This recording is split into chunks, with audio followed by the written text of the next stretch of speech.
নির্বাচন বাধাগ্রস্ত করতে একটি মহলের ষড়যন্ত্র চলছে। রাজশাহী মাদ্রাসা মাঠের বিশাল সমাবেশে তারেক রহমান। বরেন্দ্র অঞ্চলের উন্নয়নে একগুচ্ছ প্রতিশ্রুতি।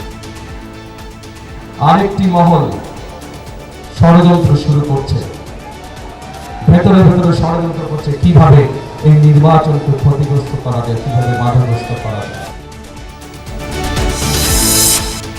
এখনো ইসির ওপর আস্থা আসেনি জনগণের। ঢাকার বিভিন্ন আসনে প্রচারণায় জামায়াত আমির ডক্টর শফিকুর রহমান।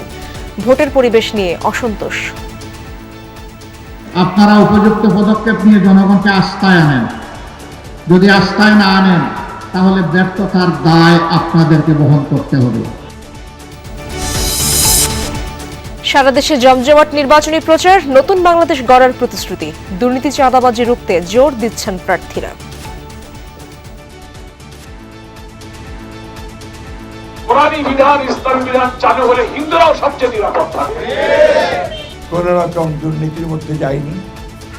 আমি রাজনীতিকে ব্যবহার করে আমি কখনো অর্থ উপার্জন করিনি।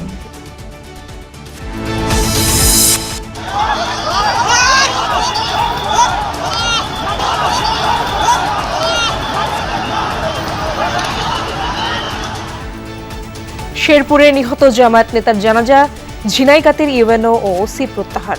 বিএনপি জামায়াতের পরস্পরকে দোষারোপ। সবার সম্মিলিত অনুরোধ উপেক্ষা করে পুলিশ প্রশাসন, আইন শৃঙ্খলা বাহিনী, সেনাবাহিনী, বিএনপি নেতৃবৃন্দ প্রত্যেকে মিলে বলার পরও সেই প্রার্থী কেন সেই সংঘাতের পথ বেছে নিলেন? বিএনপির যিনি প্রার্থী তার নেতৃত্বে তিনি উস্কানি দিয়েছেন এবং তার কারণে এই ঘটনাটা ঘটেছে আমরা মনে করি।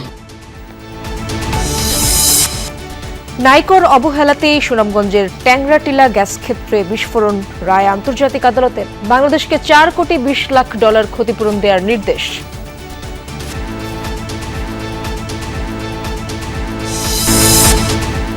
সাংবাদিকদের সুরক্ষায় সম্প্রচার ও গণমাধ্যম কমিশন গঠন জরুরি বললেন তথ্য উপদেষ্টা। তাড়াহুড়ো না করার আহ্বান সংস্কার কমিশনের সাবেক প্রধানের।